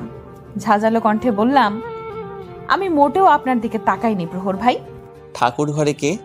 আমি তো কলা খাইনি, ব্যাপারটা এমন হয়ে গেল না? উফ, ধরা খেয়ে গেলাম। এই মানুষটার সামনে কথা বলার আগে 100 বার ভাবতে হয়, না হলে পরে পস্তাতে হয়। এখানে আর থাকাই যাবে না। তোর প্রহর ভাইকে হতাশ কণ্ঠে বললাম, আমি তাহলে যাই প্রহর ভাই, আশা করি আর দরকার পড়বে না। যাচ্ছিস মানে? চকলেট নিবি না? না ভাইয়া, আপনি আপনার চকলেট রাখেন। প্রহর ভাই ড্রেসিং টেবিলের ড্রয়ার থেকে কিসের জানি একটা প্যাকেট বের করলেন। দেখে তো মনে হচ্ছে সেগুলো চকলেট হবে। সেটা খুলে একটা লাল ওড়না বের করলেন। ওড়নাটা দেখেই পছন্দ হয়ে গেল আমার। কি সুন্দর! এটি কি ওনার জিএফ এর জন্য নাকি? আজ তো চকলেট ডে, চকলেট ডেতে কেউ ওড়না গিফট করে? প্রহর ভাই সামনে এসে ওড়নাটা আমার মাথায় দিয়ে বললেন, কেমন হয়েছে দেখ তো, জীবনের প্রথম মেয়েদের কিছু কিনলাম, কষ্ট রে। আমি হিংসাত্মক সত্যাটা জেগে উঠলো আস্তে আস্তে। শালা তুই ওড়না কিনছিস তোর গার্লফ্রেন্ডের জন্য, আমাকে দেখাচ্ছিস কেন? মনটাই খারাপ হয়ে গেল। আমি বললাম, আমি গেলাম প্রহর ভাই, কোথায় ডাকলেন আমায়? তোর মাথায় ওড়না দেওয়ার কারণ হচ্ছে দেখলাম তোকে কেমন দেখা যায় ওড়না মাথায় দিলে, বউ বউ লাগে কিনা। এখন তো দেখছি সত্যি সত্যি বউ লাগে। তাহলে তো আঙ্কেলকে বলে তোর বিয়ের ব্যবস্থা করা দরকার। হঠাৎ কি হলো জানি না, মনটা প্রচুর খারাপ হলো। কান্না পাবার উপক্রম। আমার এমন করুণ অবস্থা দেখে প্রহর ভাই আরো কাছে আসলেন।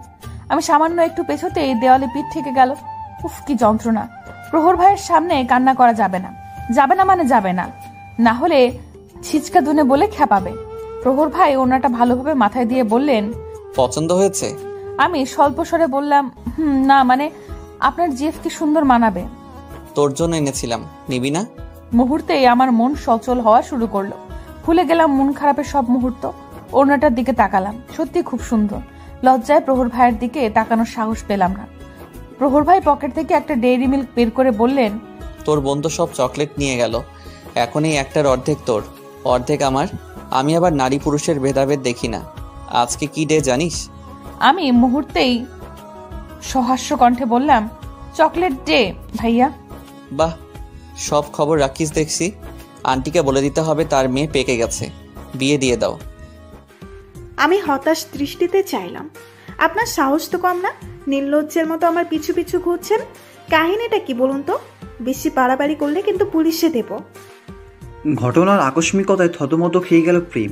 একটা জরুরি কাজের জন্য সে বাইকে না উঠে হেঁটে যাচ্ছিল, কিন্তু সে কি করে বুঝবে সামনে হেঁটে যাওয়া মেয়েটি হসপিটালের সেই ঝগড়াটে? প্রেম হুডির পকেটে হাত ঢুকিয়ে বলল, দেখুন, আমি মোটেও স্যাঁচরা ছেলেদের দলে পড়ি না যে লো ক্লাস মেন্টালিটির মেয়েদের পিছু ঘুরব। সামনে আমার একটু দরকার ছিল, তাই যাচ্ছিলাম। নিজেকে কি ইন্ডিয়ান হিরোইন দীপিকা মনে হয়? মেয়েটাও সামান্য তেড়ে এসে বলল, আপনি একটু বেশি বেশি করছেন। শুরুতে আমার ভাইকে মারলেন, এখন আবার আমাকে মারার জন্য পিছু পিছু ঘুরছেন, তাই না? তা হবে না মিস্টার প্রেম। প্রেমের পর খান টাইটেল অ্যাড করুন। রাস্তাটা আপনার না, আমারও না। আর আপনার ভাইকে রাস্তাঘাটে মেয়েদেরকে রেসপেক্ট করতে শেখান, না হলে আমার মতো অন্য ভদ্র ছেলেদের হাতেও মার খেতে পারে।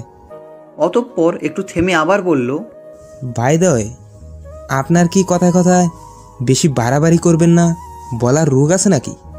প্রেমের এমন পিঁচমার্খা কথায় মেয়েটি কিংকর্তব্য বিমূঢ় হয়ে গেল।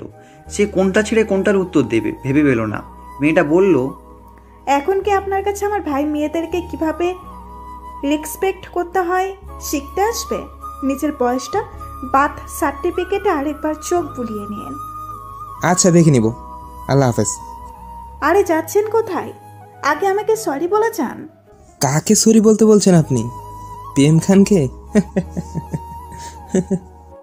তাদের কথোপকথনের মাঝেই একটা প্রাইভেট কার বোধহয় ইচ্ছাকৃতভাবে হালকা ব্রেক কষিয়ে প্রেমকে ধাক্কা মেরে ছুটে পালিয়ে যায়। হঠাৎ কি থেকে কি হয়ে গেল বুঝে উঠতে পারল না মেয়েটি। ধূসর পিচঢালা পথের এক পাশটা সামান্য রক্তে গাঢ় কালো হয়ে গেল মুহূর্তেই। আর সামনে দাঁড়িয়ে থাকা মেয়েটার ফোবিয়া থাকায় সেও ঢলে পড়ল সেখানেই। সদ্য জ্ঞান ফিরেছে প্রেমের। চোখ খুলেই সে নিজেকে আবিষ্কার করলো হসপিটালে। মাথার উপর স্যালাইনের নল, মাথাটা ঝিমঝিম করছে। প্রচণ্ড ব্যথায় অসহনীয় হয়ে যাচ্ছে চোখ খুলে রাখা। চোখটা আবার বন্ধ করলো সে। পুরো রুম জুড়ে ফিনাইলের উদ্ভট গন্ধ। ছোট্ট এই জীবনে কখনো হাসপাতালের মতো নরকে নিজেকে পেশেন্ট হিসাবে দেখেনি সে। কিন্তু আজ কি থেকে কি হয়ে গেল? একটা নার্স সাথে সাথে রুমের ভিতরে প্রবেশ করে বলল, কেমন লাগছে তোমার? আলহামদুলিল্লাহ, ভালো। প্রেম মনে করতে চেষ্টা করলো কিভাবে? অ্যাক্সিডেন্ট করলো। রাস্তার ধারে যথেষ্ট সেফ জায়গায় ছিল সে, কিন্তু তবুও কেন ট্রাক চালক এদিকে এসে ধাক্কা দিল তাও সামান্য স্পিডে। তাতে যে হাল হলো আমার, বাপরে! যখন নার্স বাইরে এসে আমাকে আর প্রহর ভাইকে ভেতরে যাওয়ার অনুমতি দিল, তখন হসপিটালের এই পাশটায় কেউ যাতায়াত করছে না। প্রেমের সাথে যে মেয়েটা ওখানে পড়েছিল তাকেও এখানে আনা হয়েছিল, কিন্তু তার জ্ঞান ফিরেছে একটু পরে। আর প্রেমের জ্ঞান ফিরতে সময় লাগলো 4 ঘন্টা। জ্ঞান ফেরার সাথে সাথেই মেয়েটার ফ্যামিলি ওকে নিয়ে গেছে। এদিকে আমি প্রহর ভাইয়ের চোখের দিকে তাকাতে পারছি না। এত রাগ ওনার কই থেকে আসে বুঝি না। অ্যাক্সিডেন্ট কি ইচ্ছাকৃত হয়? এখন এইটা বোঝাতে গেলে নিশ্চয়ই গালে কয়েকটা পড়বে আমার। থাক বাবা, ওনার মুখের দিকে তাকানো যাচ্ছে না। মনে হচ্ছে ভিতরে প্রেমের সাথে দেখা হলে ওখানেই ওরে আবার মারবে। আমি কাপা কাপা কণ্ঠে বললাম, ভেতরে গিয়ে রাগারাগি করবেন না ভাইয়া, অ্যাক্সিডেন্ট কি ইচ্ছাকৃত হয়? প্রহর ভাই একবার আমাকে সূক্ষ্ম চোখে স্ক্যান করে বললেন, আমি যে ভিতরে গিয়ে ওরে মারবো এর মতো ননসেন্স ভাবনা তোর মাথায় আসলো কেমনে? আমরা ভেতরে প্রবেশ করলাম। দুটো বেড ভেতরে, একটা প্রেম শুয়ে আছে আর একটা ফাঁকা। আমরা দুজন সেখানে গিয়ে বসলাম। প্রহর ভাই বললেন, কেমন লাগছে এখন তোর? জি ভালো। মা জানে এসব? না, জানে না। কেমনে এমন হলো? আমি আসলে জানি না। রাস্তার ধারে ওই মেয়েটার সাথে কথা বলতে ধরছিলাম, দেখলাম টাক আগায় আসলো এদিকে। তারপর কেটে গেল 7 দিন। প্রেম এখন যথেষ্ট সুস্থ, হাঁটাহাঁটি থেকে শুরু করে দৌড়াদৌড়িও করে। আগের মতো এলাকার ছেলেপেলে নিয়ে বাইকে করে ঘুরে বেড়ায়। কিন্তু প্রহর ভাই প্রেমের অ্যাক্সিডেন্টের পর কেমন জানি চেঞ্জ হয়ে গেছে। আমাকে তেমন জ্বালাতে আসে না, নিজেও তেমন কথা বলে না, সবসময় মুড অফ করে থাকে। ভাবতেছি আজ কথা বলতে যাব ওনার বাসায়। এই 7টা দিনে তেমন দেখাই হলো না। অবশ্য না দেখা হয়ে ভালোই হয়েছে, শান্তিতে কয়টা দিন পার করছি। আজ 14ই ফেব্রুয়ারি, প্রেমিক প্রেমিকার বাসর রাত লাইট। কিন্তু আমার তো একটা প্রেমিক নাই। বাংলাদেশে যদি কোনো পিওর সিঙ্গেল মেয়ে থাকে সেটা আমি। এই দুঃখ ঘোচাতে স্নেহাকে ফোন করলাম। বেচারার সাথে তেমন কথাই হচ্ছে না। ফোন করার সাথে সাথেই ফোন ধরলো স্নেহা। ফোন ধরতেই একটা উন্মাদ মার্কা গালি ছুড়ে দিয়ে বলল, তুই বেঁচে আছিস কুত্তি? আমি তো ভাবছিলাম তুই মরে গিয়ে ভূত হয়ে গেছিস। তোর কোনো খবর নাই যে। তুই নিজে আমার কোনো খোঁজ নিয়েছিস? আচ্ছা বাদ দে, আজ তো 14ই ফেব্রুয়ারি। তোর প্ল্যানটা কি বলতো? দুলাভাইকে নিয়ে কই কই ঘোরার প্ল্যান করেছিস? দেখ ভাই, মানছি আমি সিঙ্গেল, তবে আমি নিজে সেটা নিয়ে স্যাটিসফাইড। কিন্তু তুই কেন আবার কাটা গায়ে নুনের ছিটা দিচ্ছিস? তোর মনে কি দয়া মায়া নাই? শোন, তোকে একটা বুদ্ধি দেই। তুই প্রেমকে নিয়ে পার্কে ঘুরে বেড়া আর আমাকে প্রহর ভাইয়া দিয়ে দে। বিনিময়ে যা খেতে চাইবি তাই দেব। তার আগে না প্রহর ভাই আমাকে আর তোকে খেয়ে ফেলে। নিজের সেফটি খোঁজ আগে, তারপর প্রহর ভাইয়ের সাথে ঘুরে বেড়ানোর স্বপ্ন দেখিস। শোন না রশনি, এত রাগ করিস কেন? বল। প্রহর ভাইয়াকে আমার কথা তোকে কখনো বলেছিল? মানে মেয়েটা অনেক সুন্দর বা বাসা কোথায় এমন টাইপের? আমার কথাটা শোনা মাত্রই হাসিতে ফেটে পড়লাম। যে ছেলে নিজের পড়াশোনা ছাড়া কিচ্ছু বোঝে না সে নাকি এসব বলবে।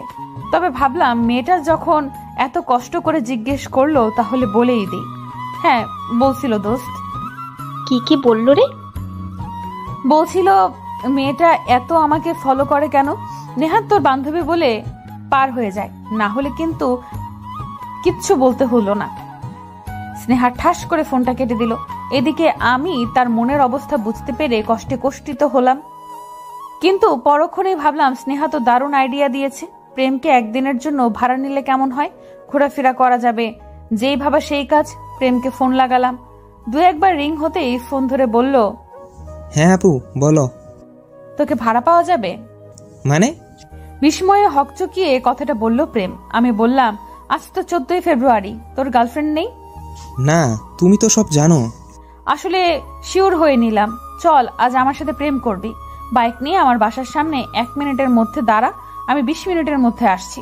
কথাটা বলেই ফোন কেটে দিলাম। এদিকে প্রেম হাবলার মতো ফোনের দিকে তাকিয়ে আছে আর মনে মনে ভাবছে, আপুটা পাগল টাগল হয়ে গেল নাকি? 30 মিনিটের মধ্যে রেডি হয়ে নিলাম। আমি আবার বেশি সময় লাগাই না সাজতে। রুম থেকে বের হব এমন সময় ঐশী বাম হাত বাড়ালো। আমি বিরক্ত কণ্ঠে বললাম, কিছু বলবি? অবভিয়াসলি কিছু বলবো। তুই যাচ্ছিস কই? প্রেম করতে যাচ্ছি। তুইও যাবি আমার সাথে? না, তুই গিয়ে কি করবি? তোর তো প্রেমিক আছে, সে ডাকেনি আজ। খানিকটা বিরক্ত হয়ে বললাম কথাটা, কিন্তু তখনই ঘটে গেল অঘটন। ঐশী মাইকের মতো চিৎকার করে আম্মুকে ডাকলো, তোমার মেয়ে দেখো প্রেম করতে ড্যাং ড্যাং করে চলে যাচ্ছে। কত বড় সাহস একবার দেখেছো? আপুর ডাকাডাকিতে আম্মাজান চলে আসলো। অতঃপর যা হওয়ার তাই হলো। আম্মির চোখে অগ্নিদৃষ্টি আর কথার তোরে ভস্ম করে দিল আমায়। শেষে নিজে আর কথা বলতে না পেরে প্রহর ভাইকে ডাকলো। যখন প্রহর ভাই আসলো তখন আমার যায় অবস্থা। প্রেমের সাথে ঘুরতে যাব শুনলে হয়তো রাগ করবে না, কিন্তু শুরুতে আম্মি যদি ভাইয়ার মগজ ধুলাই করে তাহলে নিশ্চয়ই বাড়ির ছাদ থেকে ঠাস করে ফেলে দিবে আমায়। প্রহর ভাই মুখ খুলে বললেন, থাক না আন্টি, একটা দিন না হয় ঘুরতেই যাবে। আমিও যাচ্ছি ওর সাথে, দেখি ও কার সাথে দেখা করতে যায়। বড় ভাই হিসেবে আমার একটা রেসপন্সিবিলিটি আছে। এদিকে প্রহর ভাইয়ের কথা শুনে জল জল করে উঠল আম্মির চোখ দুটো। মনে হলো যেন অতি মহান কার্য সম্পাদন করে ফেলেছে প্রহর ভাই। আম্মি বললেন, তাহলে তো ভালোই হয় বাবু, এই মেয়েকে নিয়ে আমার কোনো বিশ্বাস নেই। আমি চেঁচিয়ে বলে উঠলাম, তা থাকবে কেন? সব বিশ্বাস তো এই প্রহর নামক মানুষটার ঐশীর প্রতি। আমি এবার শিওর হলাম যে আমাকে তোমরা কুড়িয়ে পেয়েছ, আর তাই এত কষ্টে আমাকে রাখো। প্রহর ভাই পকেটে হাত ঢুকিয়ে বললেন, তুই তো দেখি অনেক ট্যালেন্টেড গার্ল রোশনি। তোকে যে আমরা কুড়িয়ে পেয়েছি, তুই সেটা একাই একাই ধরে ফেললি। Good job. প্রহর ভাইয়ের কথায় আমার মনটা আরো খারাপ হয়ে গেল। প্রহর ভাইকে বললাম, বাইরে প্রেম দাঁড়িয়ে আছে ভাইয়া, আপনাকে যেতে হবে না। আরে ও ছোট তো, আয় আমি দিয়ে আসি। আমি প্রহর ভাইকে অন্ধবিশ্বাস করে বললেন, তুমি থাকলে আর কোনো চিন্তা নেই আমার বাবা, সাবধানে যেও। ঢং দেখে বাঁচি না। আমাকে বাড়ির ভেতরে রেখে এই প্রহর ভাই ওনার বাসার ভেতরে চলে গেলেন। একটু পর যে লুক নিয়ে এলেন তাতে আমার বরাবরের মতোই আমি পুরো ক্রাশিত। এবার তো ক্রাশ না খেয়ে থাকাই যাবে না মনে হচ্ছে। ভালোই হলো বাবা, রাস্তায় চলতে গেলে সব মেয়েরা চেয়ে থাকবে। আর ভাব নেব আমি। একটা হলুদ পাঞ্জাবি পরে হিমোর স্টাইল নিয়েছেন উনি। এতে হাতে অ্যাপল ব্র্যান্ডেড ওয়াচ, আর চুলগুলো স্পাইক করে হালকা উপরের দিকে তোলানো। এতেই তো পুরো আগুন। আর আমি কি পরেছি? শুধু একটা নীল শাড়ি, তাও সেই শাড়িতে হাঁটাহাঁটি করা অসহ্য। হঠাৎ মনে হলো আমি কেন ওনার সাথে যাচ্ছি? উনি ওনার জিএফ এর সাথে দেখা করবে আজ নিশ্চয়ই। সেখানে কাবাব মে হাড্ডি হব কেন আমি? আমি চটপট বললাম, আমি যাব না প্রহর ভাই, আপনি যান। না গেলে সমস্যা নাই। আমি যে রেডি হয়ে তোর জন্য এত কষ্ট করলাম, তার পারিশ্রমিক দে। হিসাব মতো 10,000 টাকা হয়। তুই যেহেতু ছোট তাই 9,500 টাকা দে, ডিসকাউন্ট। প্রহর ভাইয়ের কথা শুনে আমার চোখ কপালে। এ তো দেখছি বড় শয়তানের শয়তান। অজ্ঞতার কথা না বাড়িয়ে ওনার সাথে চললাম। বাইরে এসে দেখি প্রেম বাইকে বসে ফোন টিপছে। আহারে ছোট ভাই, কত ওয়েট করালাম তোকে, ভেবেই মনটা খারাপ হচ্ছে। অবশ্য সব দোষ তোর ভাইয়ের, আমি নির্দোষ মানুষ। প্রেমকে ডাক দিয়ে বললাম, এখানে কি করিস? ও মা, তুমি না বললা কোথায় যাবা? প্রহর ভাই প্রেমকে বলল, থাক, তোকে কষ্ট করে এই শয়তানটাকে নিয়ে যেতে হবে না, আমি নিজেই নিয়ে যাচ্ছি।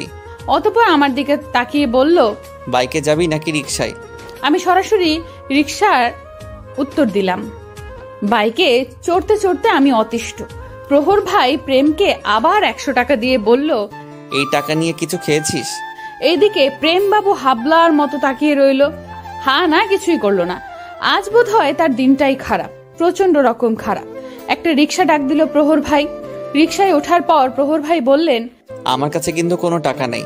তুই যেহেতু ঘুরতে চাইছিস, নিশ্চয়ই তোর কাছে অনেক টাকা আছে। তোর টাকা মানেই তো আমার টাকা, তাই না? আমি কটমট দৃষ্টিতে ওনার দিকে তাকালাম।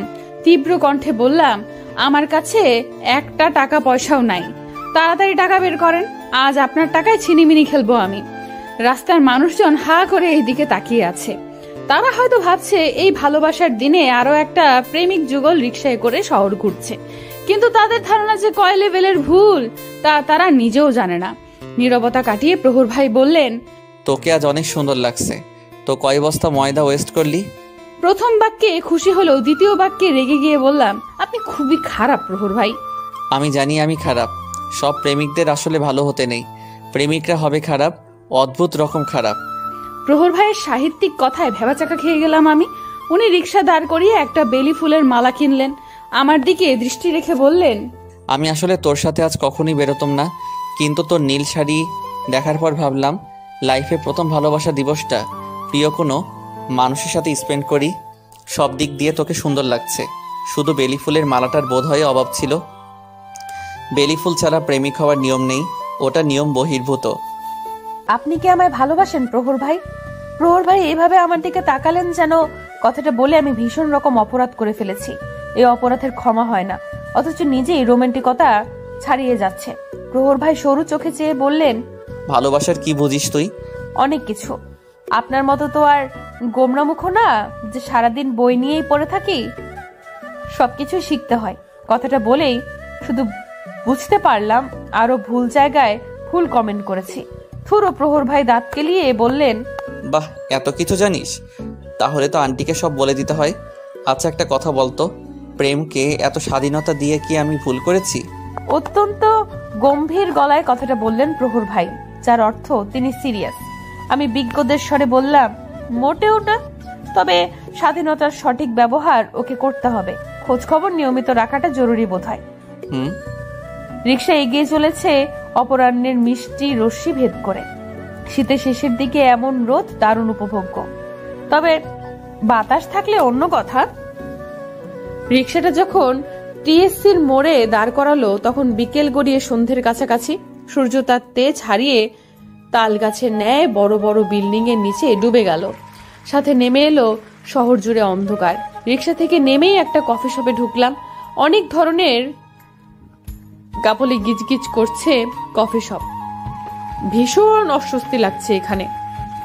প্রহর ভাইকে বললাম, ভাইয়া চলেন এখান থেকে, ভালো লাগছে না এত মানুষ, তার থেকে একটা সাদামাটা চায়ের দোকানে চা খাই, খাওয়াবেন? প্রহর ভাই হেসে হ্যাঁ সূচক মাথা ঝাঁকালেন।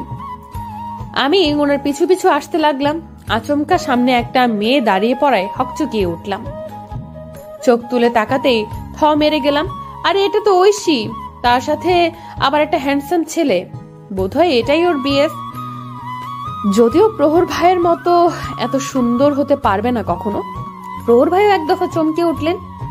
সামনে সুদর্শন যুবকটিকে দেখেই হেসে ফেললেন। প্রহর ভাই বললেন, আরে পুলক ভাই যে, ভালো আছো? বাহ, পুলক নামটা তো জোস। পুলক ভাই একবার আমার দিকে একবার ঐশীর দিকে তাকালেন। বুঝতে পারলাম তিনি বিভ্রান্তিতে পড়েছেন, মহা বিভ্রান্তি। নতুন কেউ আমাদের একসাথে দেখলে অদল বদল করতে পারবে না। তিনি হতবিম্বল হয়ে প্রহর ভাইয়ের দিকে হাবলার মতো তাকিয়ে বললেন, ভালো ছিলাম কিন্তু এখন নেই। ঐশী বলেছিল এরা টুইন, কিন্তু এত সাংঘাতিক ধরনের টুইন জানা ছিল না। আমি তো বুঝতেই পারছি না ঐশী কোনটা আর রোশনি কোনটা। তুমি কেমন বুঝো প্রহর? প্রহর ভাই হালকা হেসে বললেন, ভালো করে লক্ষ্য করে দেখো, ঐশীর থুতনিতে তিল নেই, কিন্তু রোশনির আছে। আবার রোশনির চুল একদম সিল্কি, কিন্তু ঐশীর চুল হালকা কোকড়া, আর বাকিটা এমনিতে বোঝা যায়। বাবা, আসলেই তো। কেমন আছো রোশনি? আমি এবার লজ্জা পেয়ে বসলাম। একজন অপরিচিত মানুষ হঠাৎ নাম ধরে কেমন আছো জিজ্ঞেস করলে লজ্জা তো আপনি আপনি এসে যায়। সলজ্জিত কণ্ঠে বললাম, আলহামদুলিল্লাহ ভালো আছি। আপনি? কথার মাঝে প্রহর ভাই আমাকে কফি শপ থেকে বের হওয়ার নির্দেশ দিলেন। সাথে বের হলেন ঐশী আর পুলক।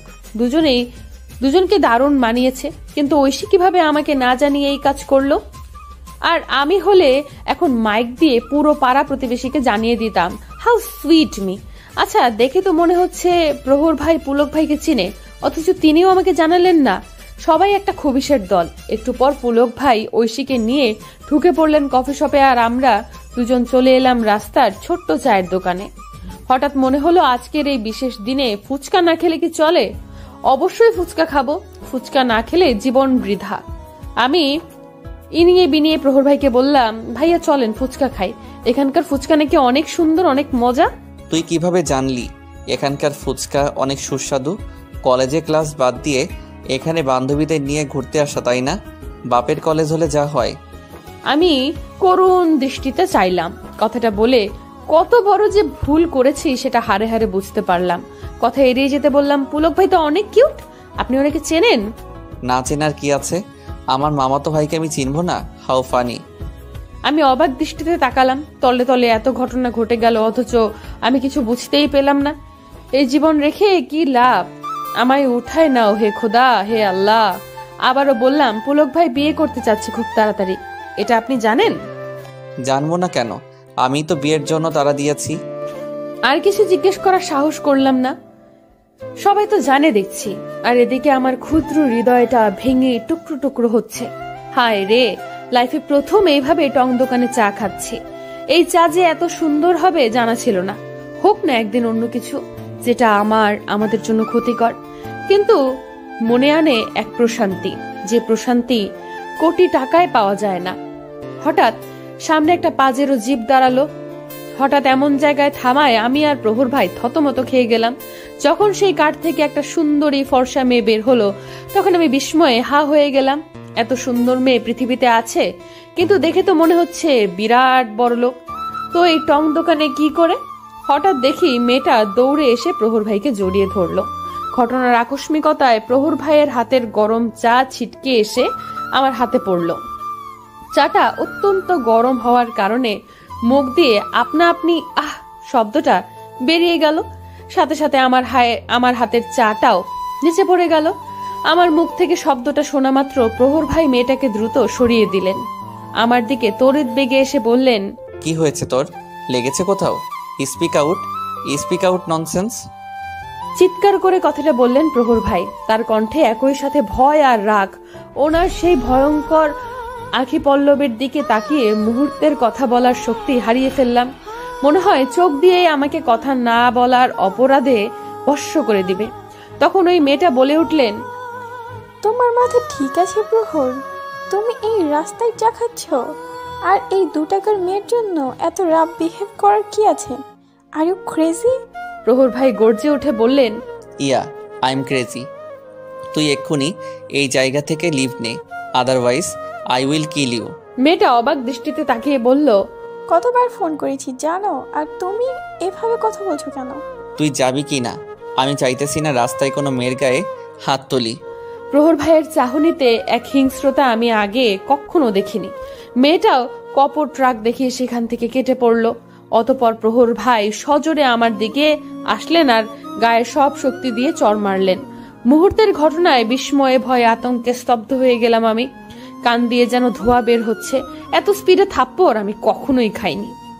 উনি আরো একটা থাপ্পড় মারতে উদ্যত হলেন। এমন সময় সেখানে প্রেম তার সুজুকি জিক্সার নিয়ে আসলো। আর প্রেমকে দেখে প্রহর ভাই থেমে গেলেন। আমি বুঝতেই পারলাম না কেন আমি থাপ্পড় খেলাম, আর এই মেয়েটাই বা কে?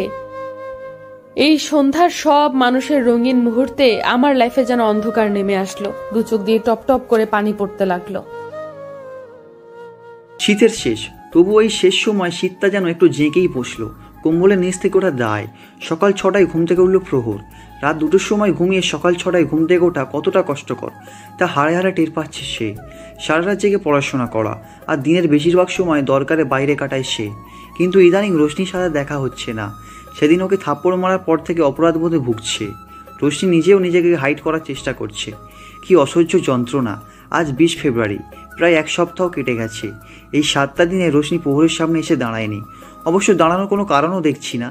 প্রহর ফজরে নামাজটা পড়ে নিল। ফোন করলো তারপর তার পুলক ভাইকে। আজকে ঐশীকে দেখতে যাওয়ার কথা। গতকাল রাগের বশে সরাসরি না করে দিয়েছিল প্রহর, কিন্তু আজ মনে হচ্ছে রোশনির সাথে দেখা করা খুব জরুরি। যদিও এমনিতেই ওদের বাসা যাওয়া যায়, কিন্তু বারবার একজন যুবতী মেয়ের বাড়ি যাওয়াটা দৃষ্টিকটু। কয়েকবার রিং হওয়ার পর পুলক ভাই ফোন ধরলো। প্রহর বলল, ঘুমে ডিস্টার্ব করলাম বোধহয়। আজকে কি সত্যি ঐশীকে দেখতে যাবা? পুলক ঘুমু ঘুমু কণ্ঠে বলল, হ্যাঁ, তোমাকে তো বলা হলো আমাদের সাথে আসো, তাও তো রাজি হলে না। সমস্যা নেই ভাই, আজ যেতে পারবো। আসার সময় মামা মামিকে নিয়ে আমাদের বাসায় উঠিও আগে, ঠিক আছে? ওকে, থ্যাঙ্কস ফর জয়নিং আস। কথা বলার পর ফোন কাটলো প্রহর। রোশনির সামনে কিভাবে দাঁড়াবে, কিভাবে তার রাগ ভাঙানো যায়, সেই চিন্তায় বিভোর হলো সে। শুধু বয়সে বড় হলেই সবসময় প্রেয়সীর ওপর কর্তৃত্ব থাকে না। কর্তৃত্ব রাখতে হলে তার মন জুগিয়ে চলতে হয়, না হলে ছোট্ট রমণীর আকাশ সমান অভিমানে ডুবে যাওয়ার সম্ভাবনা থাকে। সেখান থেকে উদ্ধারের সদুপায় আবিষ্কার হয়নি, ভয়ঙ্কর যন্ত্রণা। সকাল থেকেই নিজেকে সাজাতে ব্যস্ত ঐশী। সকাল সকাল ঘুম থেকে উঠেই বারবার আয়নায় নিজেকে দেখছে সে। পার্লারে 2টো মেয়ে এসে দক্ষ হাতে সাজিয়ে দিচ্ছে তাকে, আর হাতে মেহেদি লাগানোর কাজটা আমিই করে দিচ্ছি। এ যেন বিয়ের আগেই প্রস্তুতিমূলক বিয়ে। উত্তেজনায় হাত পা রীতিমতো কাঁপছে ঐশীর। সাথে এক আকাশ ভালো লাগা আর বিষণ্ণতায় অনুভূতিগুলো কেমন ফ্যাকাশে হয়ে কর্পূরের মতো উড়ে যাচ্ছে। পাশে বসে গভীর মনোযোগ দিয়ে আমার মেহেদি দেওয়ার কাজ নিরীক্ষণ করছে প্রেয়সী। কিছুক্ষণ পর বোর লাগায় আমারটা ফোন হাতে নিল সে। সদ্য ফোন চালানো শিখতে যাওয়া প্রেয়সী শুরুতেই কল লিস্টে ঢুকলো। উদ্দেশ্য তার প্রহর ভাইকে ফোন দিয়ে জানানো যে রশ্মি আপু মেহেদি দিচ্ছে ঐশী আপুকে। ঘটনাটা অতি সিরিয়াস। শুরুতেই ডায়ালে গিয়ে মুখস্থ নাম্বারটা লিখেই কল করলো সে। সামনে আসলো খাটাস নাম। এটা আবার কি নাম? যাই হোক, প্রহর ভাই ফোনটা সাথে সাথে ধরে বললেন, তুই ফোন ধরছিস না কেন? কখন থেকে ফোন দিচ্ছি জানিস? প্রহর ভাইয়ের কাট কাট গলা শুনে হাসি মিশ্রিত হলো প্রেয়সীর। সে হাস্যোজ্জ্বল স্বরে বলল, আমি প্রেয়সী দাদা ভাই, একটা ভয়াবহ খবর জানতে ফোন করেছি। সেটা হচ্ছে ঐশী আপু মেহেদির কালার বেগুনি হলো কেন, অথচ আমারটা লাল। ঠিক তখনই আমার কানে গেল কথাটা। প্রেয়সীর মুখ থেকে দাদাভাই নামটা শুনে মনটা বিষাক্ত হয়ে উঠল আরো। আমি রক্তিম স্বরে বললাম, ফোনটা কাটো প্রেয়সী, না হলে তোকে আজ শেষ করে ফেলবো, ফোন দে। শেষের কথাটা এতটাই উচ্চস্বরে বললাম যে রুমের বাকি কয়েকজন ভয় কেঁপে উঠল। প্রেয়সী গুটিয়ে যাওয়া হাতে ফোনটা দিয়ে কাঁদতে কাঁদতে রুম থেকে বেরিয়ে গেল। আমি জানি এখন মা আমার রুমে বিচার নিয়ে আসবে, কেন প্রেয়সীকে মারলাম, কি ওর অপরাধ, হ্যান ত্যান। এদিকে এখনো প্রহর ভাই লাইনে আছে। আমি বিছানা থেকে ফোনটা নিয়েই বললাম, প্রেয়সী ফোন করেছিল আর আমার নাম্বার থেকে ডিস্টার্ব করার জন্য দুঃখিত, আল্লাহ হাফেজ। প্রহর ভাই সাথে সাথে শান্ত স্বরে বললেন, আমি আসছি পুলক ভাইয়ের সাথে, প্রস্তুত তো তুই? এত রাগ শরীরের জন্য ক্ষতিকর। আমি কোনো কথা বললাম না, কথা বলতে ইচ্ছে করছে না। মানুষটার প্রতি দিন দিন ঘৃণা যেন বেড়েই চলেছে। রাগ হয় কিন্তু রাগ প্রকাশ করার রয়ে থাকে না। আমি ওনার মতো পাষাণ মনের মানুষ না যে সময় নেই অসময়ে মেরেই চলে যাব। ভাগ্যে সেদিন প্রেম এসেছিল সময় মতো, না হলে নিজের গার্লফ্রেন্ডের জন্য মেরেই ফেলতো আমায়। একটা তাচ্ছিল্য হাসি দিয়ে ফোনটা রেখে কাজে মন দিলাম। জীবন অদ্ভুত। নদীর ধারে আপন মনে সিগারেট টানছে প্রেম। যদিও সিগারেট নিয়মিত খাওয়া হয় না, সবটা মুডের উপর নির্ভর করে। আজ মুড সিগারেট খাওয়ার সাথে ম্যাচিং হয়েছে। হাতে ব্ল্যাক কালারের গিটার, একটা গান গাওয়া হবে, মন খারাপের একটা গান। হাতের সিগারেটটা নদীর স্রোতে ভাসিয়ে দিয়ে গান ধরল সে। जब जब तेरे पास आया एक सुकून मिला जिसे मैं था भूल खाया ओ वजूद मिला। হঠাৎ করে গানটা থামিয়ে দিল প্রেম। মুড নেই, এখন আর গান গাওয়া হবে না। গিটারটা নিয়ে উঠে পড়বে এমন সময় সামনে দাঁড়ালো একটা মেয়ে। আরে এটা তো সেই দিনের মেয়েটা যে আমার অ্যাক্সিডেন্টের সময় আমার সামনে ছিল। মেয়েটা হেসে বলল, ভয় নেই, আজ আর বলবো না আপনি আমার পিছু পিছু এসেছেন, বরং আমি আপনার গান শুনে থেমে গেলাম। ও আচ্ছা, ভালো আছেন? জি আলহামদুলিল্লাহ ভালো আছি। আপনি? বাই দ্য ওয়ে, আমার নাম আফিয়া বিনতে সারা। আপনি তো প্রেম, তাই না? আলহামদুলিল্লাহ, হ্যাঁ আমি প্রেম। আপনার নামটা সুন্দর। আপনারটাও। কিছুক্ষণের মধ্যে সূর্যটা তেজ হারিয়ে বিলুপ্ত হবার উপক্রম হলো। প্রেম বাইকের চাবিটা হাতে নিয়ে বলল, উঠে পড়ুন, আমি মেন রোডে নামিয়ে দিব। এই জায়গাটা তেমন ভালো না। ভয় পাচ্ছেন নাকি? ভয় পাবেন না, আমি আপনার ভাইয়ের মতো না, নিশ্চিন্ত থাকুন। নিজের ভাইয়ের নামে এমন গুণগান শুনে সারা কপট রাগ দেখিয়ে বলল, আপনি বারবার আমার ভাইকে টানেন কেন? আপনি নিজেও তো আমার সাথে ফ্ল্যাট করার চেষ্টা করছেন, নিজেকে সাধু হিসেবে শো অফ করার কারণ নেই। প্রেম হালকা হেসে বলল, মেয়েদের সাথে জেসে কথা বলা আমার সিলেবাসে নেই, এটা আমার ভাইয়ের থেকে শেখা। মেয়েরা হচ্ছে দুর্বলতা, সেই দুর্বলতাটুকুও আমার নেই, কিন্তু আমার ভাইয়ের আছে। তাই একটা মাত্র দিক দিয়ে ভাইয়া পিছিয়ে আছে, আর আমার মতো এত বেপুরা হতে পারে নাই। আশা করি চিরদিন মনে থাকবে। আর জায়গাটা ভালো না, সাবধানে ফিরবেন। আল্লাহ হাফেজ। সাথে সাথেই বাইক স্টার্ট করে তীব্র গতিতে ধুলো উড়িয়ে বা জায়গাটা ত্যাগ করলো প্রেম। কিছুক্ষণ পর আলো কমে এলো। আলো নিভলেই এই শহর চেনা যায়। শহরের ভদ্র মানুষদের আড়ালে লুকিয়ে থাকা মুখোশটা খুলে যায়। সবার ভয় লাগছে এখন। আসলে এই জায়গাটা কেমন ভয়ানক। বেরিয়ে যাব কখন আল্লাহ? কোন শখে যে এই উঠলাম বাইকে। ঐশীকে দেখতে এসেছে পুলক ভাই, সাথে এসেছে ওনার বাবা মা, প্রহর ভাই আর আন্টি। আঙ্কেল হয়তো অফিসে, তাই আসতে পারে নাই। প্রহর ভাই আসার পর থেকে নিজের রুমের ভেতর বন্দি রেখেছি। কোনোভাবেই ওনার সামনে দাঁড়ানো যাবে না। ওনার মুখ আমি দেখতেই চাই না, কিন্তু সে আশা সম্ভবত দুরাশা। কিছুক্ষণের মধ্যেই আমার আম্মি জান আমার ডাক দিলেন, কিন্তু আমি তো বের হব না।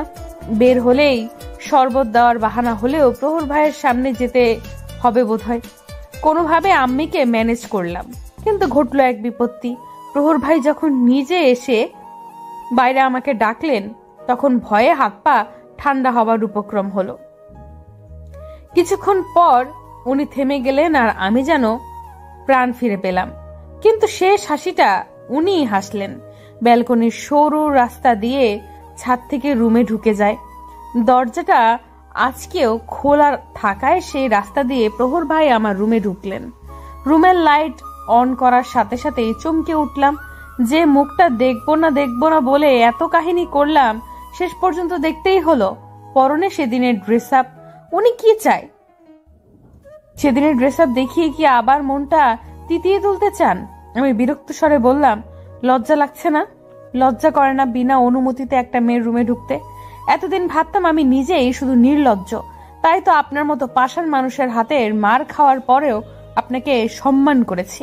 কিন্তু আপনি সেই স্থানটা ধরে রাখতে পারলেন কই?